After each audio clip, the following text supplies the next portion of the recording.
responsibility. So I just wondered if you'd like to reflect on your thoughts about the importance of trust and integrity. It's fundamental, and of course, you want to go through life trusting the right people. Yes. And I've been extraordinarily fortunate in having what I refer to as the right heroes. I mean, they've never let me down, and I've run into plenty of problems here and there, but in terms of the people that I really wanted to pattern myself after, Yes. and there's been a dozen at least over my lifetime, and I've never been let down by it, and it's a lot better way to go through life. You've got to be prepared sometime for things going wrong, but in the people that really counted, I never experienced that. Starting, with my dad and my wives and various. I can tell you at age 86, it's been a very good way to go through life. Absolutely, yeah. And when you say the heroes or the people you've admired, are you including in those the leaders of the companies that you've invested in? In many cases, but it goes beyond that. Yeah, sure. Obviously, with the companies we buy, we delegate to the point of abdication here, and so I place full trust in them. I mean, we do not have a rules-based operation. We have a principles-based operation, Yes. and I want people to respond to principles. But a good bit has come outside of the business arena as well. Yeah. Well, I mean, my guess would be that your trust in them, now I'm talking about the businesses, trusting enough so that they felt valued and respected and all of that probably influenced their behavior and maybe even their performance. Yeah, there's no question about it. I mean, a lot of people respond to trust. Not everybody does, but basically, my dad always trusted me.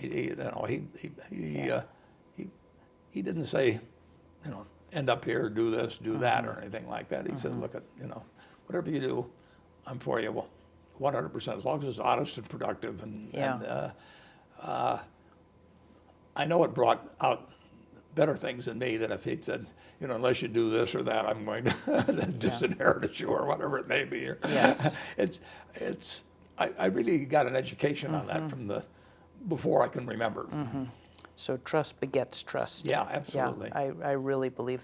Well, right now, as we sit here, I'm trusting about 70 managers, and I write them a letter every 2 years, and I say, we have all the money we need. We'd like to have more money, but we got all we need. We don't have a shred of reputation more than we need, and my reputation and Berkshire's reputation is in your hands. And I tell them, if anything's close to the lines, and you can't make up your mind, call me at home. Now, they don't ever call me at home because they know if it comes up to a situation, they really know the answer. Yes, they shouldn't be doing it. Yeah. But it doesn't work perfectly, but I think it works better than anything else. I loved your statement about the ovarian lottery I've been talking about all my life. Yeah. Yes. and to me, your willingness, first of all, to see that and say it belongs to another quality that I think is important, and that's humility. Yeah. In other words, not claiming. Nobody's done it all by themselves. Right, yeah. And I've certainly found, and I imagine that this could even be a component of your success, that not having a big ego and not having to project yourself, it takes the threat away and it takes the fear away, so people feel relaxed. Yeah. I mean, what I saw in the documentary about, at your shareholders meeting, people felt like family. They do. And you treat them like family. And the truth is they are, and they know the difference. So another thing I noticed in the course of your talking in the film was your emphasis both in terms of your commitment to the civil rights movement and also to women's opportunity on equality of opportunity. It was 50-50 whether I was born a female or a male. Yes. And I didn't have anything to do with it. Yeah. And it made a big difference in 1930 when I was Yeah. born. I have two sisters one on each side, and they had they had more talent than I had. They certainly had better personalities, and one way or another, they got the message every day. Never never explicitly always, that their job was to marry well. And I got the message I could do anything. And that, I've seen it in action. It really makes me enormously optimistic about the future of the country to think we came so far, and during 90% of the time we didn't use half our talent. Right. I mean, it's ridiculous. Yeah. But that was the Yeah. situation. Actually, in the mid '80s, when I was with the New York City Partnership, there was a whole generation of CEOs retiring, and so they were getting more personal because as they approached retirement, and a lot of them talked about, because their daughters were coming into the workforce and how unfair it was. And I think there was a shift, which isn't completed yet, but which was in process at that point, because some of the people who had influence were suddenly feeling it in their own families and wanting their daughters to be able to have an equal shot. Peggy, in 1950, I went to Columbia. That's 30 years after the 19th Amendment was Columbia Business School. 30 years after the 19th Amendment, one woman in the class. Wow.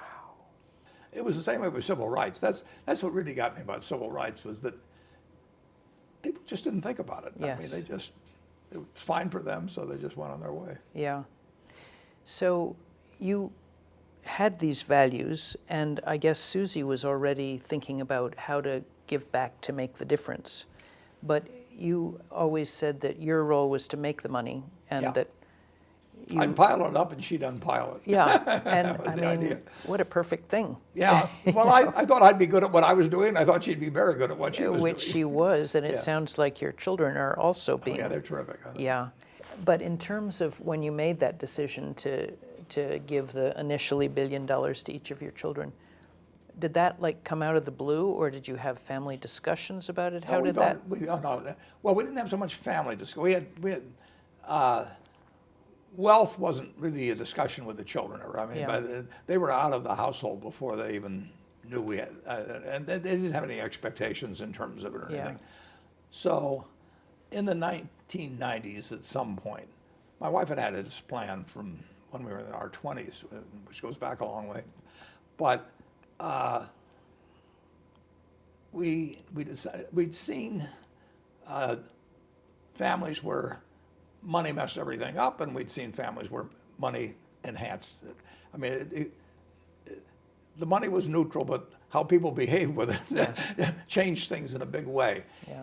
And we knew the kids now are starting to grow up. I mean, they're more mature. It went out of work when they were 20, but and we felt very good about how they were going. And we had this one foundation that was destined to be of really great size, but That was the one Susie was running? Or- yeah, exactly. And it was the only one we had for Yeah. for 40 years or so.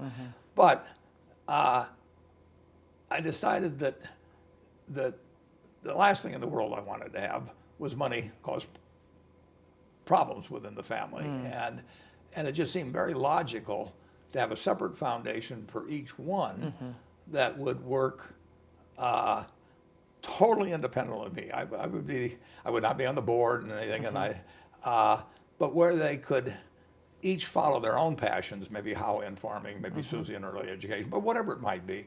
I told them that I would never be judging one versus the other, that in philanthropy, it's hard to have an accurate scorecard, and it's very long term, and I want them to fail some, otherwise they're trying things that are too easy. Yeah. So I said, I'm not keeping any scores on you at all, and I will add to this as we go along, but I will add equally.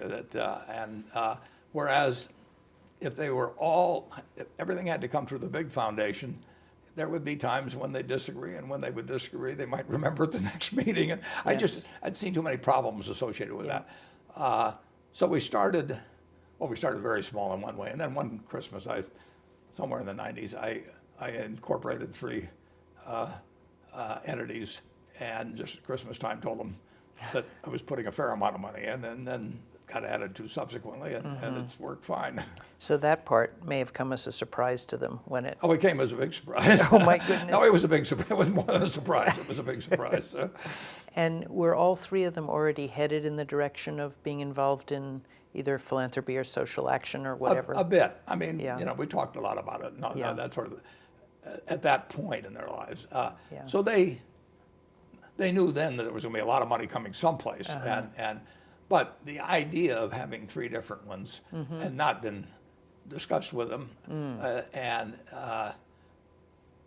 in our case anyway, it worked out to be a terrific decision. It's the nice thing about it is if one has a good idea, the other two can join in, but it's Yes. voluntary. Yes. And there's none of this 2-to-1 stuff or anything Right, like that, right. or resentment about anything that her alma mater got more than Yeah. this one or something of the Yeah. sort. So this way, they can each do things that they're good at. They Yeah. can pick their shots, and if they have something that their siblings regard as a particularly good idea, fine, they cooperate. Nice. Well, It's been good for the family. I mean, forget about philanthropy. It's Yeah. been good for the family. yeah. Well, I mean, you tend to say that Susie had all the sort of human sensitivity, but that sounds to me like it took a fair amount of human sensitivity to make that decision. Well, I had her there helping me all the time. Believe me. No, she was still around when she you was made still that around. decision. Absolutely. I No, see, yeah. this happened many years, Yeah. and See, right. And then when she died, then I had to rethink things. you had to rethink it, and that's when you were getting to know Bill and Melinda, and Yeah, it was an obvious decision. I always like to let other people do the work, but I want them to have the same values I have. Yeah. Yeah. So if you can find somebody that is implementing your desires, in effect, and they'll do the work, and they're younger, and they've got more energy, and they can take a longer view out because of their age. But it's important to have the same values. Yeah. And in the case of Bill and Melinda particularly, they were working at scale yes. already. Yeah. But their belief that every life is of equal value is 100% in sync with me. Yes, right. So that was the basis of Yeah. sort of the values behind that. Yeah. Yeah. And I did, it mentioned $1 billion each, but actually I doubled what each of the three children, on my birthday a few years ago, I just decided they'd done such a good job. I ought to. That's so Yeah. nice. Another example of trusting someone, really putting it to them that it's up to them to do Yeah, it's up to them. the important Exactly. work. That's great. Yeah. So I'd love to hear about yours and Bill and Melinda's thinking about the Giving Pledge.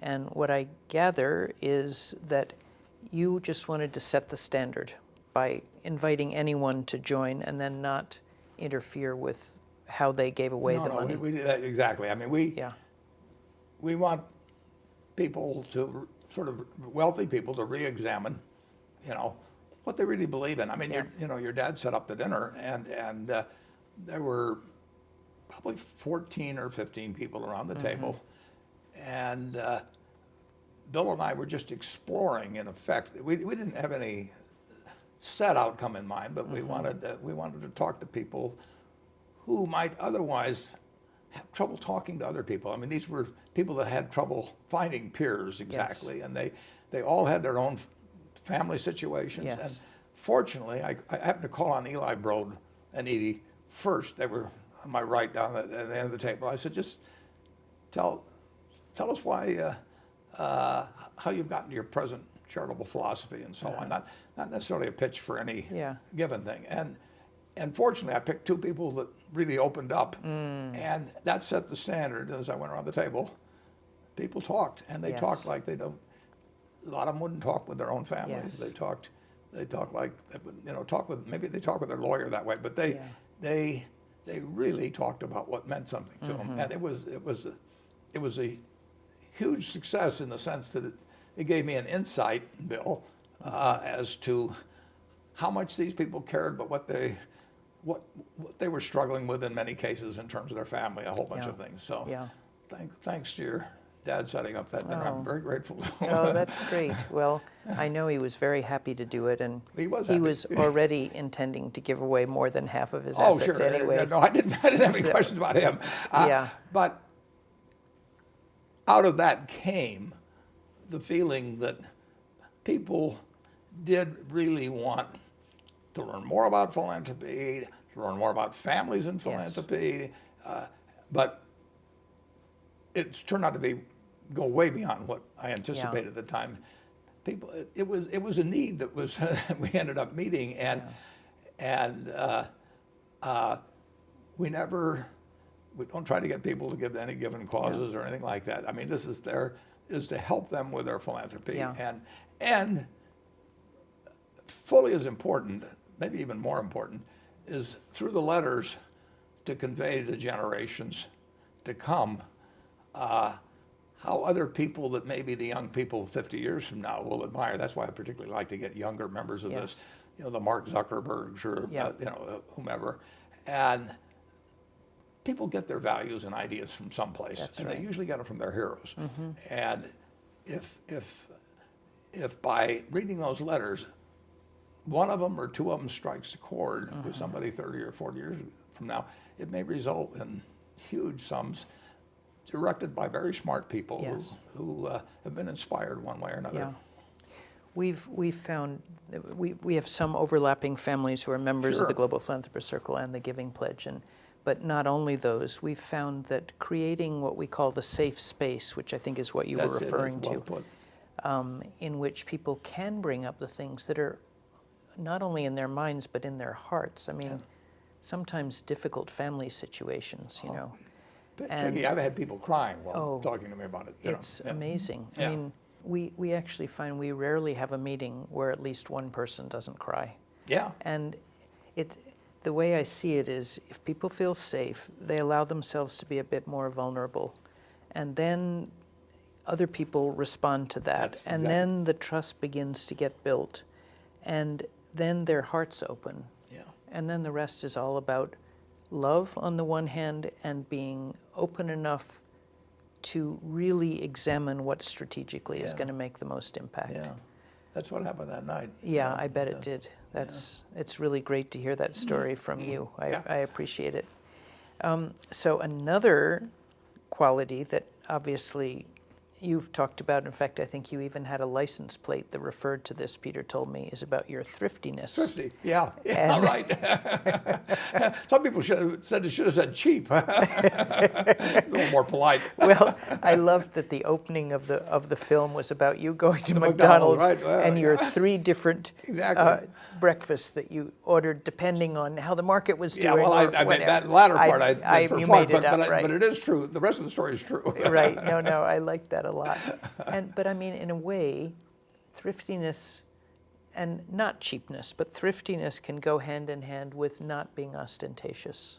And actually, if your money's going back to society, anything I do that wastes money that doesn't really have any utility for me, it's not coming out of me. It's really coming out of the foundation in the end. I'm spending the foundation's money. Because there's going to be huge amounts left over, and if I want to buy a $500 million yacht, I'm not paying for it. Actually, people who would later on get help in whatever it may be, family planning or something, are paying for it. It's their money. I was born in 1930. Since that time, the real GDP per capita in the United States has gone up 6 for 1. Now, if somebody had told my parents in 1930, your son is going to live in a world where you have 6 times as much stuff per capita, my parents would have said it's going to be utopia. And it may be utopia for me, but there's an awful lot of people that isn't. And our country will just keep producing more and more stuff per capita. I mean, we've got a market system that works. And it should distribute rewards unequally. I mean, that's part of a market system. But in this rich society, nobody should work 40 hours a week and have a couple of kids and be worried to death about whether they've got health insurance or decent schooling or whatever it may be. I mean, we can take care of everybody. We're a rich family, a super rich family. You mean the country? Yep. Yes.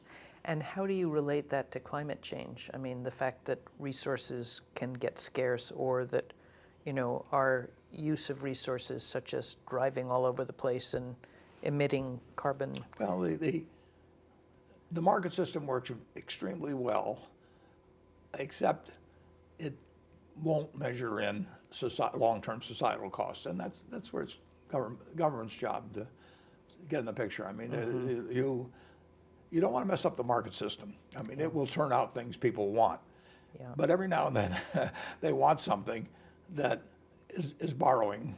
You can make it, whether it's strip mining. I mean, there's a whole bunch of things that the market system is going to tell market participants to do, and it's in their personal interest to do it. It's in the short-term interest to do it, and society pays a price, and then society, through government, essentially has to take that on. We don't want them to shoot the golden goose, but we want to make sure those eggs get distributed a little more. We want the goose to lay more and more eggs, but we want to make sure they don't all go to me. Yeah. And the last thing I wanted, because I've used up enough of your time already, is when Forbes did a thing of the 10 lessons from Warren Buffett. Your last one was give unconditional love. Yeah. And I found that very touching and very true. And I wondered if you'd be willing to just... It's the most powerful force in the universe. I mean, and you can't buy it. The two most important things in many cases become time and love, and you can't buy either one of them. I got it. I didn't get it every place, but I got it enough places so that it helped me enormously, and I've just seen the power of it. So if you're receiving it, you ought to be very grateful, and when it's appropriate, you can dish it out. It can't be uncritical love. No, I mean, then it doesn't have the same value. Yeah. I think it was Kierkegaard or somebody said, life, it must be judged backwards, but it has to be lived forwards. But the truth is, you really want to reverse engineer it. What are you going to feel good about eventually? I have never known anybody that had a lot of people that loved them when they're 70 that felt like a failure. And I know plenty of people that have everything the world thinks would be what you would want, and their own children, basically don't like them, and they're failures. Yeah. Well, that's probably a good place to end this conversation, and I really appreciate. Well, I appreciate you coming out.